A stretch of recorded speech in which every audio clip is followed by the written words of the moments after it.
तो क्लास 12 का आज हम लोग गणित चालू करते हैं। ठीक है, देखिए जो इसमें आपको पढ़ना है, कई सारे चैप्टर दिए हुए हैं, सीरियल वाइज दिया हुआ है। पहला 2 पार्ट पढ़ना है गणित में। एक तो आपको पढ़ना है पहला जो अवकलन से संबंधित पढ़ना है, अलजेब्रा है ना, और दूसरा पार्ट पढ़ना है। 2 भाग इसमें पढ़ने हैं। तो पहला पार्ट हम लोग चालू करते हैं, लेकिन पहले पार्ट में चालू करने से पहले हम लोग सोचते हैं कि अवकलन पढ़ लें हल्का सा, क्योंकि इसका उपयोग जो है फिजिक्स में भी है। तो अगर फिजिक्स भी पढ़ना है तो ये चीजें आना जरूरी है, इसीलिए पहले इसको पढ़ा दे रहे हैं। फिर उसके बाद कई सारे चैप्टर हैं, जैसे संबंध और फलन हो गया, मैट्रिक्स हो गया, डिटर्मिनेंट हो गया, वृत्तीय प्रतिलोम हो गया, कई सारे चैप्टर हैं, वो हम लोग कवर कर लेंगे। और सेकेंड पार्ट जो आपको पढ़ना है फिजिक्स मैथ का, उसमें टोटल आपको इंटीग्रेशन ही पढ़ना है। टोटल इंटीग्रेशन है और वेक्टर का कुछ पार्ट है, प्रोबेबिलिटी है ना, ये सब चीजें पढ़नी है।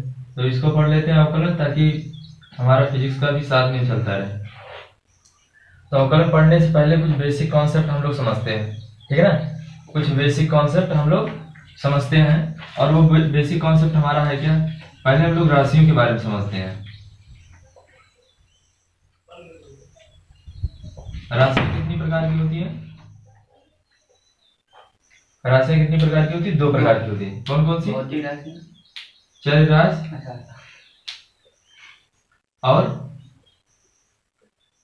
अचर राशि है। बढ़िया समझते हैं इसको। देखिए राशियां 2 प्रकार की होती है, चर राशि और अचर राशि। तो चर राशियां कौन सी होती हैं? जिसका मान समय के अनुसार बदले, जिसका मान बदले, है ना, जिसका मान क्या हो? बदले। शॉर्ट में लिख रहे हैं, ठीक है, ऐसे समझ लें, जिसका मान समय के अनुसार क्या हो? बदले, और जिसका मान ना बदले। जिसका मान ना बदले, जिसका मान बदले वो चर राशि, और जिसका मान ना बदले वो अचर राशि। और चर राशि को हम लोग किससे दिखाते हैं? अंग्रेजी वर्णमाला के अक्षरों से दिखाते हैं। किससे दिखाते हैं? अंग्रेजी वर्णमाला के अक्षरों से दिखाते हैं, जैसे एक्स, वाई, जेड, है ना, इत्यादि। समझ गया? और अचर राशियों को किससे दिखाते हैं? न्यूमेरिकल वैल्यू से दिखाते हैं, आंकिक मान से, जैसे 2, 3, 4, है ना, अप टू डॉट डॉट पाई। पाई क्या है? अचर राशि। क्यों? क्योंकि पाई का मान प्रीडिफाइंड है, 22/7। अच्छा, जी क्या है? अचर राशि चर राशि है?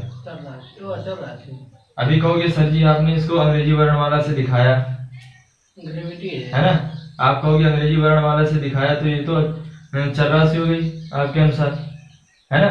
लेकिन भैया मैंने बताया जिसका मान फिक्स हो, बदले ना। ये जी तो है अंग्रेजी वर्णमाला, लेकिन इसका मान फिक्स है।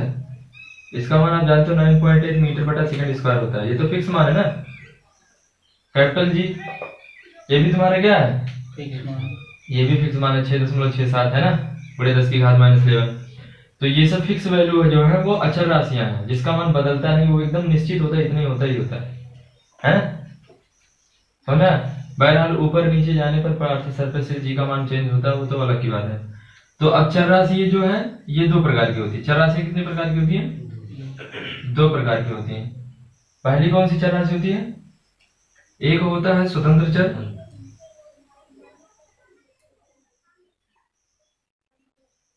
और दूसरा होता है परतंत्र चर। एक होता है स्वतंत्र चर और दूसरा हमारा क्या होता है? परतंत्र चर होता है, ठीक है। स्वतंत्र का मतलब जो होता है जो किसी के ऊपर निर्भर ना हो, और परतंत्र जो किसी के ऊपर निर्भर हो, है ना। परतंत्र का मतलब क्या हो गया? जो किसी के ऊपर निर्भर हो, और स्वतंत्र का मतलब जो किसी के ऊपर निर्भर ना हो। तो वह चर राशि जो स्वतंत्र चर पर निर्भर होते हैं परतंत्र चर कहलाते हैं, और परतंत्र चर वो होता है जो किसी राशि पर निर्भर नहीं करता, है ना। समझ में? जैसे मैंने एक वैल्यू लिख दिया y बराबर x², क्या लिखा? y बराबर x², और प्लस का 1 लिख दिया। अब देखो यहाँ पे क्या है, अब हम x का अगर 1 मान रखते हैं, x बराबर अगर हम 1 ले लें, x बराबर क्या ले लें, 1 ले लें। अगर हम x की वैल्यू 1 ले लें तो y की वैल्यू क्या हो जाएगी, 1 का स्क्वायर प्लस 1, यानी y का मान कितना हो गया, 2 हो गया। समझ में आया? अगर हम x का मान कितना ले लें, 2 ले लें, तो y का मान कितना हो जाएगा, 2 रखेंगे, 2 दूना 4 और 1 हो जाएगी, हो जाएगा। इसी तरीके से x का मान 3 लेने पर 3 3 का 9 और 1 10। तो हम लोग क्या कहते हैं कि भैया x का मान जैसे जैसे बदल रहा है, y का मान वैसे वैसे क्या है, बदल रहा है। देखो x का मान 1 रखा तो y का मान 2, x का मान 2 रखा तो y का मान 5, x का मान 3 रखा तो y का मान, यानी जैसे जैसे x का मान बदल रहा है वैसे वैसे y क्या हो रहा है, बदल रहा है। इसका मतलब जो y है वो निर्भर कर रहा है किस पर, x पर। y किस पर निर्भर कर रहा है, x पर। तो y हमारा क्या हो जाएगा, परतंत्र है। क्यों, क्योंकि y x पर निर्भर है और x क्या है, स्वतंत्र चर है, क्योंकि x किसी पर निर्भर नहीं कर रहा है। समझ गए ना? तो इसका मतलब इसको हम लोग बोलते हैं, जैसे y बराबर एक्स स्क्वायर प्लस 1, इसको हम लोग बोल दे रहे हैं y is the function of x। इसको ऐसे लिखते हैं, इसका मतलब समझ गए। इसको हम लोग कहते हैं कि y जो है वो फलन है किसका, x का। क्यों, क्योंकि y निर्भर कर रहा है किस पर, x पे। तो इसी को हम लोग फलन कहेंगे कि y is the function of x, यानी y जो है वो फलन है किसका, x का, है ना। तो y के मान में परिवर्तन होता है तो x के मान में परिवर्तन होता है, बदलता है, ठीक है ना। और जो परिवर्तन होता है उसी को हम लोग इंक्रीमेंट कहते हैं, उसको वृद्धि बोलते हैं। समझा ना? जो परिवर्तन होता है, जैसे लिख दिया मैंने, एक छोटा सा प्रश्न लिख रहा हूं मैं, जैसे लिख दिया y बराबर एक्स स्क्वायर, जैसे आपने लिखा था ना, y बराबर कितना लिखा था, एक्स स्क्वायर। तो अगर हम y का मान कितना ले लें, अगर हम y का मान, x का मान मान लो हम 2 ले रहे हैं, x का मान 2 ले लिया, x का मान कितना ले लिया, तो y का मान कितना हो जाएगा, 4 हो जाएगा। होगा कि नहीं होगा? x का मान 3 ले ले, x का मान 3 ले ले, तो y का मान कितना हो जाएगा, y का मान कितना होगा, 9। तो x का मान बदल रहा है तो y का मान बदल रहा है, यानी y निर्भर कर रहा है किस पर, x पर। तो y फलन हो गया किसका, x का, है ना। और जो वृद्धि आता है, देखिए ये पहले 2 लिया था तो x 3 लिया है ना, तो इसको हम लोग वृद्धि को क्या लिखते हैं, डेल्टा x। इसको पढ़ते क्या, डेल्टा x। तो डेल्टा x का मतलब वृद्धि। वृद्धि कितना हुआ भाई, 3 था, 2 था, 3 हो गया ना, तो इसका मतलब वृद्धि कितने का हुआ, 1 का हुआ। तो जो वृद्धि होता है उसको हम लोग क्या लिखते हैं, डेल्टा x। और y में जो वृद्धि हुआ उसको क्या लिखेंगे, डेल्टा y। y में कितना वृद्धि हुआ, 5। y में वृद्धि कितना हुआ, 5, है ना। समझ में आया? अगर हम बात करें, अगर हम x का मान और घटाते जाएं, 3 कर दे, 2 कर दे, 1 कर दे, 0.1 कर दे, 0.2 कर दे ना, तो जो इंक्रीमेंट आएगा वो क्या आएगा, बहुत कम आएगा। अगर हम इसका मान ले ले 0.1, x का मान कितना ले लें, 0.1, फिर x का मान ले ले 0.2, तो y का मान कितना है, 0.1 लेंगे तो y का मान हो जाएगा 0.1, है ना। 0.2 ले लें तो y का मान कितना हो जाएगा, 0.04, होगा कि नहीं होगा, है ना। तो अब अंतर निकालोगे तो क्या आएगा, बहुत छोटा अंतर आ जाएगा, 0.03 अंतर आ जाएगा। कौन वाला, डेल्टा y। और ये अंतर निकालोगे तो कितना हो जाएगा, डेल्टा x निकालोगे तो 0.1 आएगा, आएगा कि नहीं आएगा। तो वैल्यू तो बहुत कम होती जा रही है ना। लेकिन अगर हम दोनों का भाग कर दें, delta x upon delta x कर दे, delta x upon delta y कर दे, तो कुछ ना कुछ वैल्यू हमें मिलेगी, 0 नहीं होगा, कुछ ना कुछ वैल्यू हमें मिलेगी। नहीं समझ में आ रहा है, समझो इसको, बात को बढ़िया समझ लो जो बता रहे हैं, ये बेसिक कॉन्सेप्ट बता रहे हैं। नहीं तो सब लोग क्या करते हैं, डायरेक्ट फार्मूला लिखवाते हैं और सवाल लगवाते हैं ना, तो चीजें समझ में नहीं आती कि वो है क्या। तो बेसिक चीज बता रहे हैं आपको। जैसे अगर हम x का मान इतना लेना, देखो एक्स का मान जब 2 लिए परिवर्तन कितना आया, 1 आया था, 2 और 4 लेते ना, 3 लेते। तो उसी तरीके से अगर हम एक्स का मान घटाते जाए, घटा के वैल्यू ले, जैसे लेंगे एक्स का मान 0.1, एक्स का मान ले लिया 0.2। जैसे हमें अंतर लेना ना, देखना कितना परिवर्तन आ रहा है, तो हमें 2 वैल्यू लेना पड़ेगा। तो अगर x बराबर 0.1 ले रहे हैं तो y कितना आ रहा है, 0.1 है ना, 0.01 आएगा। और अगर हम x का मान ले लें 0.2, 0.2, तो y का मान कितना आएगा, 0.04। तो अब देखो अंतर कितना आ रहा है, दोनों का अंतर अगर डेल्टा y निकालोगे तो कितना आएगा, 0.03 है ना, और इसका अंतर निकालोगे तो 0.1 आएगा। और delta x upon delta y अगर निकालोगे तो डेल्टा x का मान 0.1 और इसका मान कितना है, 0.03। तो कुछ ना कुछ वैल्यू हमें मिलेगी, वो 0 नहीं होगी। लेकिन अगर डेल्टा की बात करोगे तो उसकी वैल्यू धीरे धीरे धीरे धीरे लगभग 0 की तरफ होता जाएगा, है ना।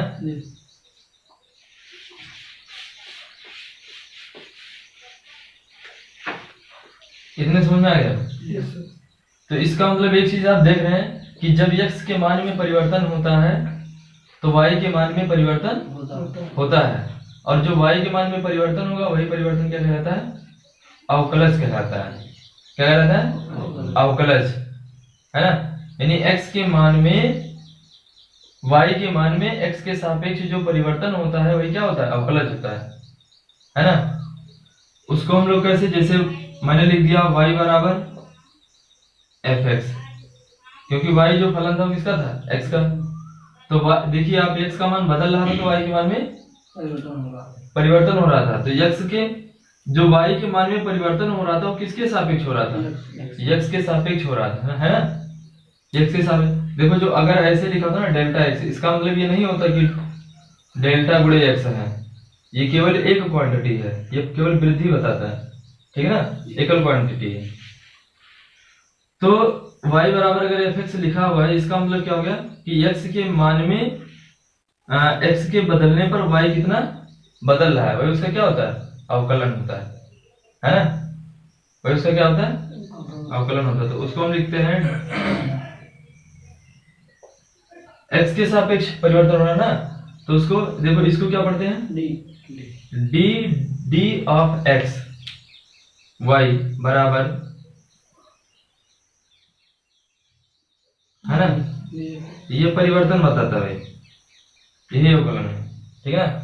जैसे हमें किसी वैल्यू में परिवर्तन निकालना है तो उसको लिखेंगे डी डी ऑफ एक्स बराबर d D of x F x. इसको dx नहीं पढ़ते हैं, समझ रहे ना। जैसे अगर ये वैल्यू लिखा हुआ है, मैं लिख दे रहा हूं इतना, इतना लिख दिया है, तो इसको क्या पढ़ेंगे आप, डी डी बाई, इसको हम लोग पढ़ते हैं डी डी एक्स, क्या पढ़ते हैं, D D x of Y. ये शुद्ध पढ़ने का तरीका होता है, सब लोग इसको पढ़ते हैं D Y of D X, इसको ऐसे नहीं पढ़ते हैं। हम लोग भी बहरहाल पढ़ेंगे जल्दबाजी में जब सवाल लगाएंगे, है ना, लेकिन इसको ऐसे पढ़ते हैं D D x of Y, D D x of Y. इसको पढ़ने का तरीका, ये शुद्ध तरीका यही है, D Y by D X इसको नहीं पढ़ते, इसको पढ़ेंगे डी डी एक्स। देखो ये है परिवर्तन, ये तो एक्स के सापेक्ष, ये इसको बोलते हैं अवकलज गुणांक, अवकल गुणांक क्या होता है, डिफरेंशिएशन ऑपरेटर इसको बोलते हैं, ठीक है। ये जैसे लगा देगा, जैसे हम इसको लगाएंगे किसी वैल्यू में, वो एक्स के सापेक्ष परिवर्तन हमें निकाल के दे देगा, ठीक है ना। तो किसी भी फलन का जब अवकलन करना होगा तो उसके लिए क्या लिखेंगे, D D x of Y, ठीक है ना। समझ में नहीं आ रहा होगा अभी जो सूत्र लिखवाएंगे सवाल लगा उस समझ में आएगा, ठीक है। अब एक हेडिंग डालिए, हम लोग डालते हैं अवकल गुणांक ज्ञात करना है, यहां से आप लोग लिख लो अवकल, आप लोग साथ लिखिए अवकल गुणांक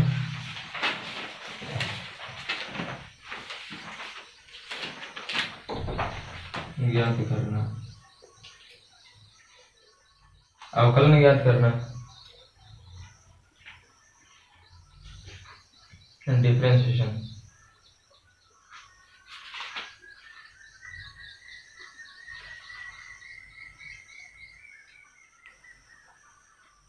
ठीक है, तो इसमें कई सारी राशियां हैं, हम कई सारे, देखिए जो फलन, कितने फलन का अवकल गुणांक हमें ज्ञात करना है ना।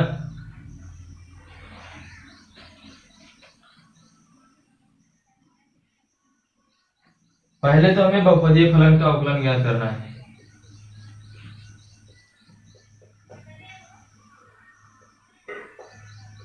बहुपदीय फलनों का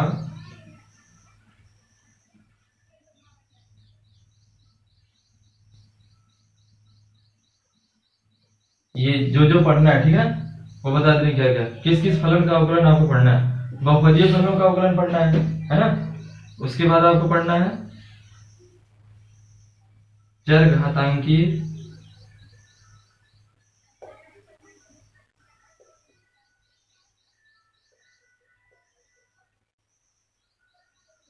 अवकलन।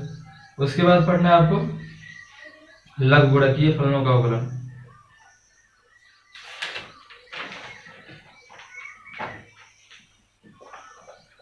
लघुगुणकीय फलनों का अवकलन, ठीक है।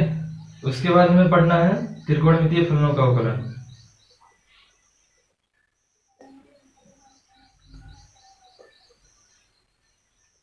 फलनों का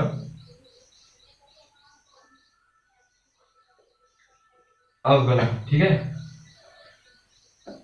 अच्छा देखो, बहुपदीय फलन क्या होगा। बहुपदीय जो बहुपद के रूप में दिया होगा ना, जैसे बहुपद के रूप में मैंने बताया था आपको बहुपद क्या होता है। जैसे लिखा होता है x की पावर 5, ये क्या है, बहुपद ही तो है। x³ प्लस 3x प्लस 4, ये सब कैसे फलन है, बहुपदीय फलन है। अब बहुपद मत पूछना, बहुपद पढ़ा चुके हैं, सब पुरानी चीजें, कक्षा 9 की चीजें हैं।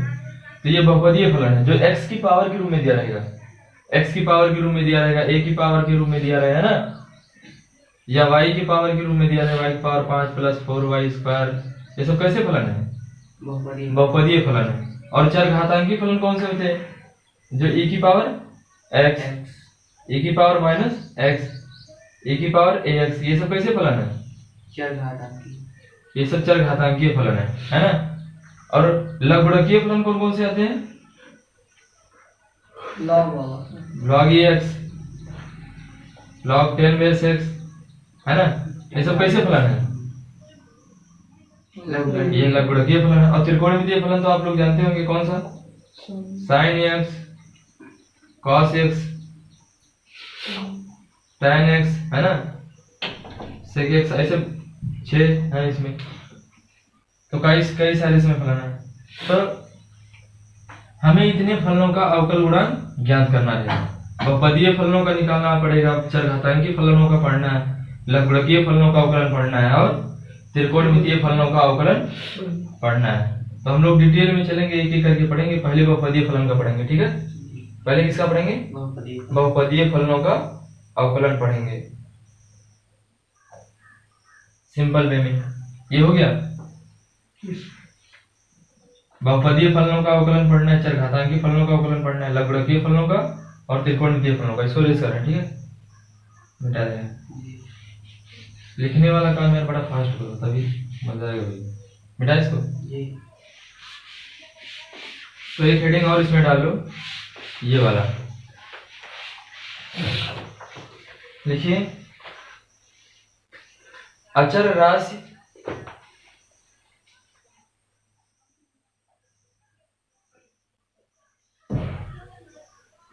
का अवकल गुणांक किसी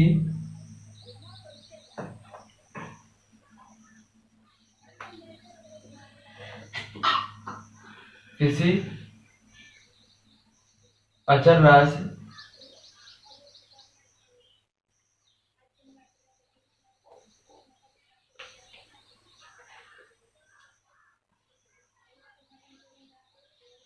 किसी अचर राशि का अवकल गुणांक।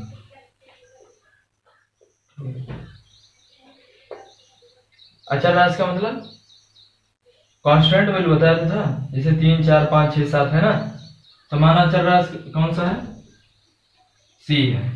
अचर राशि कौन सा है, सी है, ठीक है, क्लियर। इधर देखो बोर्ड पे देखो, माना अचर राशि क्या है, सी है, तो इसको सबसे पहले किसी के बराबर मानना पड़ेगा। हम लोग डायरेक्ट उसको y के बराबर मान लेंगे। जैसे हमें c का अवकलन करना है, जैसे हमसे कह दिया 5 का अवकलन करो, तो हम 5 को क्या करेंगे, y के बराबर मानेंगे। 5 को क्या करेंगे, y के बराबर मानेंगे। तो वैसे हमें c का अवकलन करना है तो हम क्या करेंगे, y के बराबर मान देंगे।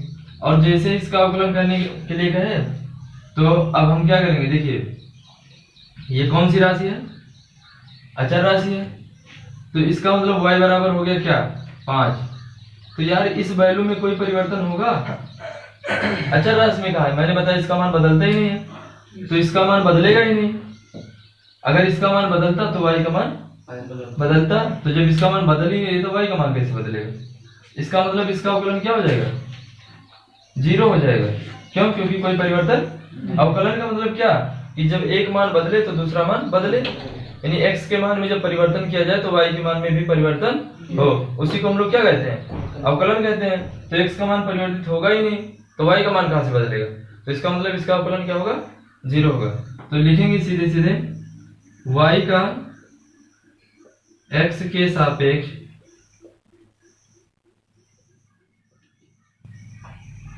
अवकलन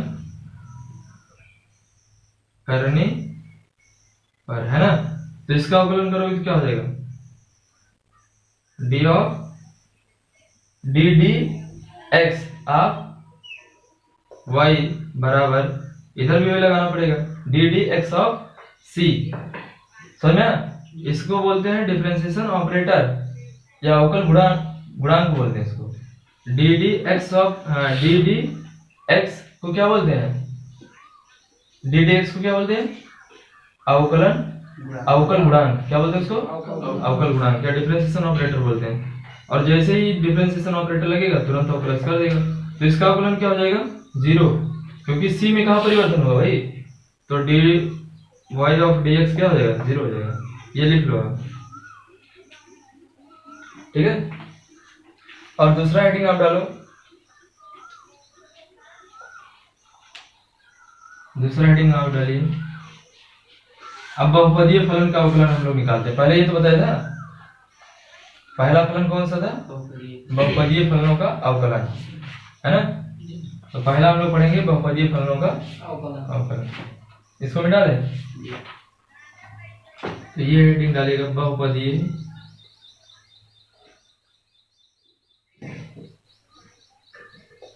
फलनों का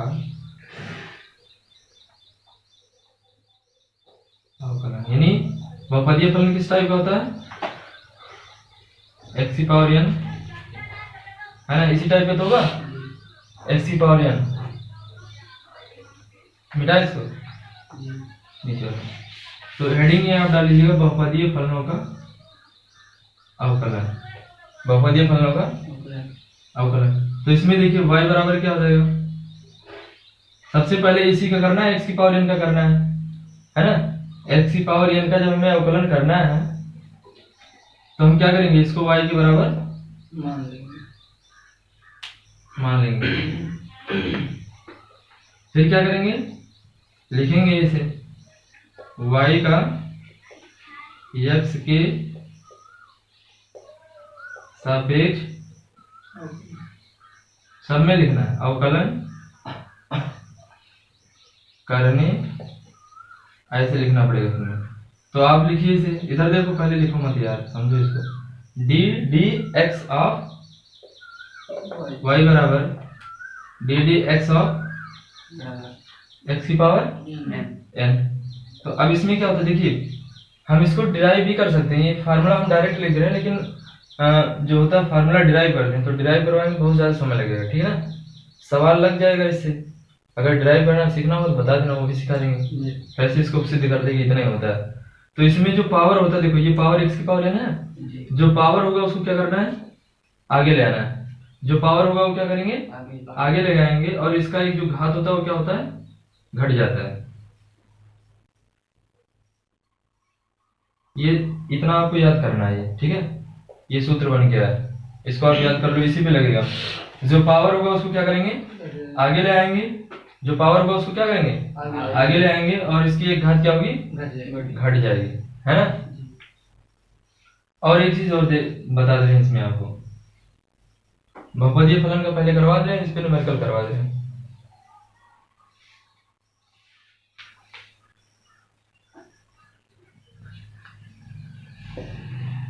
इसमें देखो, अगर ऐसे दिया होगा, ऐसे दे दिया ए, बेटा इसको अगर ऐसे कहीं दे देता है,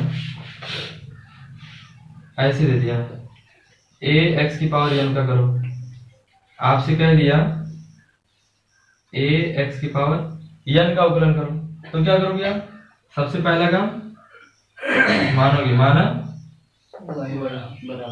है ना, फिर क्या लिखेंगे, y का x के सापेक्ष अवकलन करने का, तो फिर क्या लिखेंगे, D D x of Y, D D x of y, इधर भी वही काम, d D x of y a, समझा। देखो इसमें ए क्या है, जहां ए कोई अचर राशि है, जहां ए कोई अचर राशि है। देखिए ध्यान समझिए, जो डिफरेंशिएशन ऑपरेटर होता है उसको मतलब किससे है, देखो ऑपरेटर, डिफरेंशिएशन ऑपरेटर कौन सा है, एक्स का है ना, तो उससे केवल मतलब रहेगा किससे, एक्स से मतलब रहेगा, और जब एक्स लगाओगे तो एक्स से मतलब रहेगा, अगर एक्स नहीं होगा तो उसको क्या करेगा, बाहर कर देगा, समझे ना। तो ए क्या है, एक अचर राशि है, तो इसका मतलब क्या देगा, ए को वो कर देगा बाहर, तो ए हो गया बाहर, और बचेगा अंदर क्या,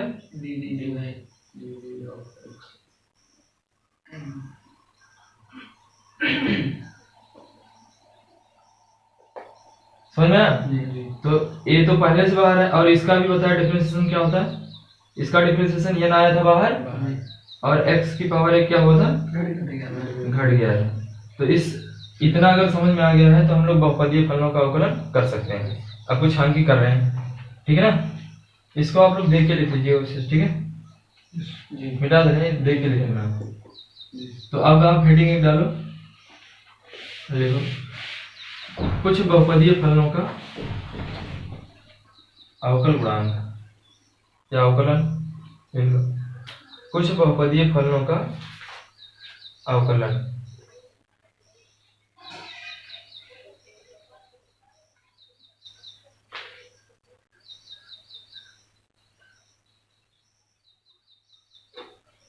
देखिए पहले सवाल,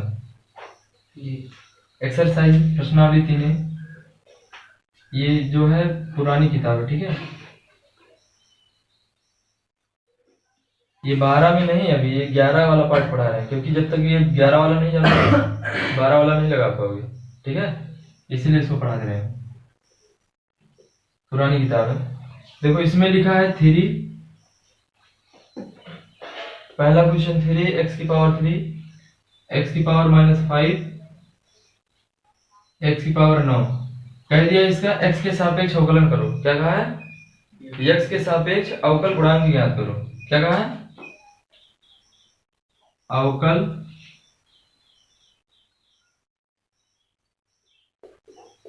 क्या निकालना है भाई, एक्स के सापेक्ष अवकल गुणांक निकालना है, पहला ये, दूसरा ये, तीसरा ये, है ना। तो हमको क्या करना है, सबसे पहला काम इसको क्या करना है, मान लेना है, क्या मानेंगे इसको, y बराबर मानेंगे, सबसे पहला काम क्या करेंगे, इसको मान लेंगे y, समझ आ गया। अब क्या लिखेंगे, y का x के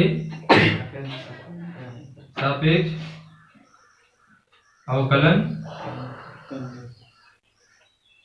करने पर, तो करो, समझ आ रहा है नहीं आ रहा, बोलो भाई। समझ में आया? D D of D x लिख दो। अब क्या होगा, 3 क्या होगा पहले, क्यों, क्योंकि अचर राशि है ना, उससे कोई मतलब ही नहीं देगा। फिर D D of D x और एक्स की पावर 3। अभी इसको छापो मत यार, केवल समझो, छापने वाला काम घर पे करना, ठीक है? छापने वाला काम घर पे कर लेना। तो 3 हो जाएगा बाहर। अब देखो यहाँ पे, अब बताया था जो घात होता है वो क्या होता है,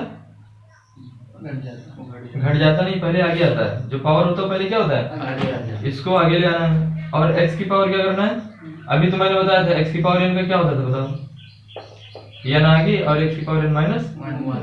तो n को, n की जगह पर कितना है, 3, तो 3 किया आगे, फिर 3 माइनस 1, समझ आया ना? तो ये कितना हो जाएगा, 3 त्रिक का, और x की पावर कितना हो जाएगा, 2 ही तो बचेगा। तो ये इसका क्या हो जाएगा, आपका गुणांक हो जाएगा। समझ में आया कि नहीं आया? नहीं लगा पाओगे, समझ में आया ना? आगे बढ़े, काम तो वही करना है सब में। देखो x की पावर -5 है, तो इसको क्या करना है, y बराबर है ना। अब क्या करेंगे, लिखेंगे y का x के सापेक्ष अवकलन। तो आ जाओ इस पे, तो डी एक्स ऑफ वाई, इधर क्या हो जाएगा, एक्स की पावर -5। फिर वही वाला सूत्र दिमाग में रखो, n को क्या करना है, आगे लाना, और एक पावर क्या करना है, तो n की जगह पर कितना हो गया, -5 आ गई, और -5 माइनस, तो -5 और x की पावर क्या हो जाएगा, -6। देखो अगर -6 तो इसको ऐसे भी आप लिख सकते हो, -5 बटा x की पावर 6। माइनस में होता है कोई चीज नीचे लाते हैं तो वो क्या हो जाता है, प्लस, और अगर प्लस में होता है नीचे लाते हैं तो माइनस।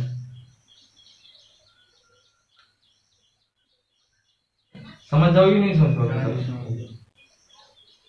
अभी वाला कर सकते हो, सेम इसी टाइप का हो जाएगा ना। तो हम दूसरे टाइप का प्रश्न बता दे रहे हैं। अब देखो इसको मिटा दें, दूसरे टाइप का क्वेश्चन दिया हुआ है x की पावर 1/2, और एक प्रश्न दिया है x की पावर, इसको कर पाओगे, हल कर पाओगे इसको? नहीं, पहला काम क्या करना है, दूसरा वाला बता देना, ये वाला, ठीक है? मान लेना है इसको y के बराबर, कोई दिक्कत? फिर क्या लिखेंगे, y का x के सापेक्ष अवकलन।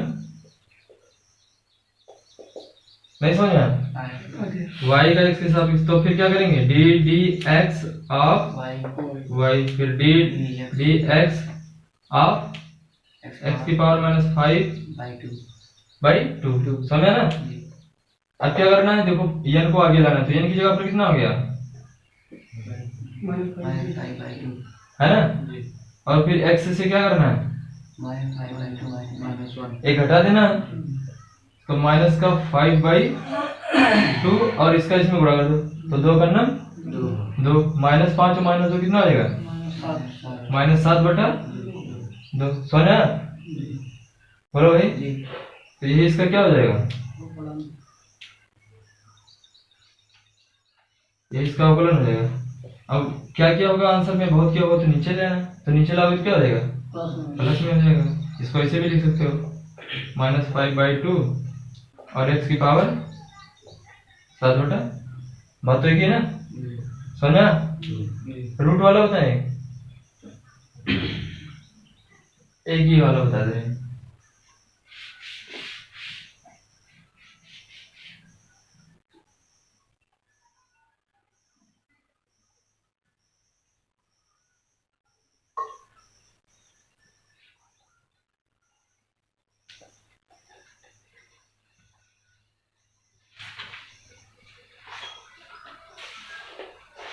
ये बताएं, इसको पहले क्या करना है, समझा? पहले क्या करना है, y के बराबर मान लेना है, फिर क्या लिखेंगे, y का x के सापेक्ष अवकलन करने पर। तो यहाँ पे लिख देना D D x of y 6x की पावर माइनस 6, पहले 6 को क्या करना है, क्यों आगे किया, क्योंकि क्या है कांस्टेंट है ना। अब क्या करना है, अब स्टेप को भी आगे लाना है, समझे कैसे बताया था, ये क्या होता है आगे चला गया। तो फिर क्या होगा, पावर 1 घटेगा 6 त्रिक, तो प्लस माइनस का गुणा क्या हो जाएगा माइनस, और x माइनस का क्या हो जाएगा 4, तो माइनस 18 बटे क्या हो जाएगा x की पावर 4। अब समझ आ रहा है, यहाँ पे ये लिखा हुआ, ठीक है, बोलो भाई। अब बताओ समझ में आ रहा है कि नहीं आ रहा। इस टाइप के प्रश्न आप हल कर सकते हो। और ये वाला वैसे क्या करोगे, इसमें क्या करना है, इसमें कुछ नहीं करना। देखो इसमें जैसे लिख दिया x बटा एक्स क्यूब बटा 3, तो फिर वही काम, वही चीज लिखना तो वही पड़ेगा, y का x के सापेक्ष अवकलन करने पर, और x की पावर 3/3। अब क्या करना है, देखो बटे में 3 है ना भाई, जो सूत्र हमें पता है उसमें केवल चर राशि थी, है ना, उसकी बटा वटा कुछ नहीं थी, तो जो बटा होगा वो क्या है, चर राशि है, तो उसको कर लेंगे, तो 1/3 क्या हो जाएगा, कहोगे सर ये कहाँ से आ गया, इसको ऐसे नहीं लिख सकते हो, एक्स क्यूब गुणे 1/3, बोलो भाई ऐसे नहीं लिख सकते हो, बिल्कुल लिख सकते हो। तो 1/3 क्या हो जाएगा बाहर, फिर D D of D x x की पावर 3,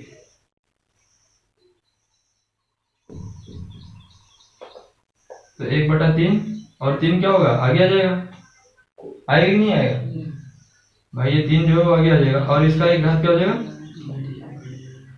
तो 3 से 3 क्या हो जाएगा कैंसिल हो जाएगा, तो बचेगा क्या x की पावर 2।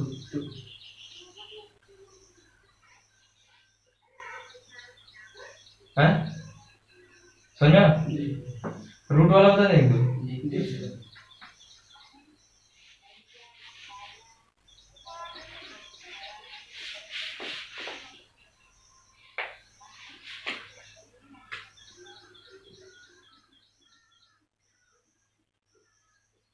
ये दिमाग में रखो, ये वाला फॉर्मूला रूट वाले पे आते हैं। देखो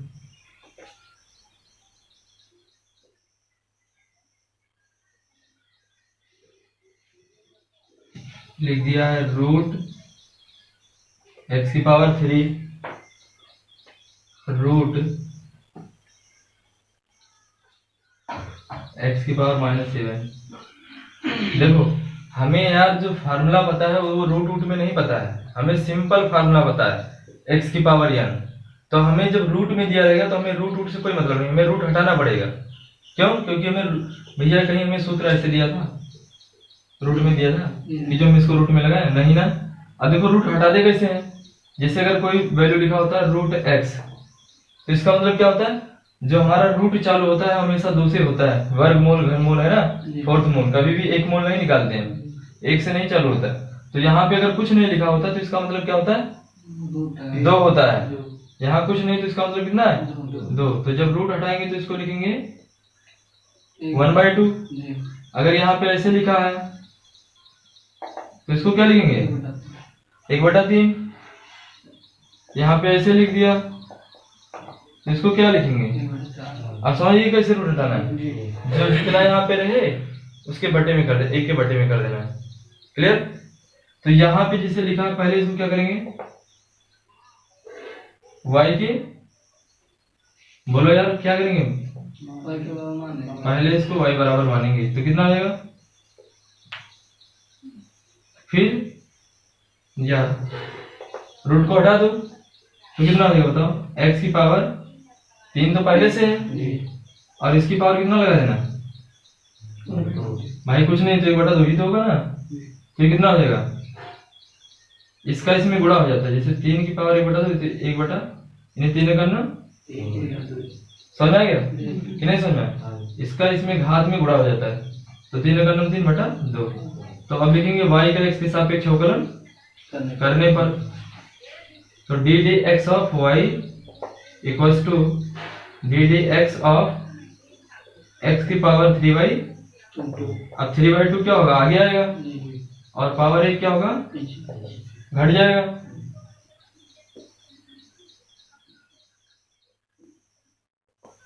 तो 3/2 फिर क्या हो जाएगा, एक्स की पावर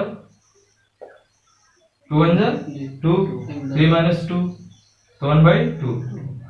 यही आंसर हो गया, ये ऐसे लिखा होगा।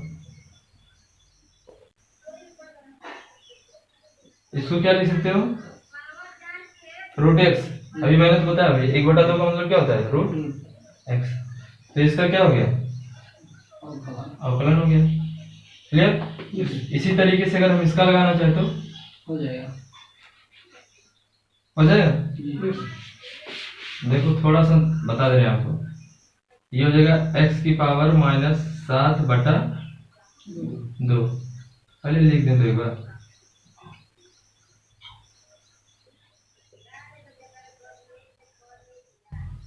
समझे कैसे भाई। 1/2 करोगे, 1/2 से गुणा हो जाएगा, वही चीज गुणा नहीं हो जाएगी इसमें, तो ये बन जाएगा। अब 7/2 को आगे ले आना,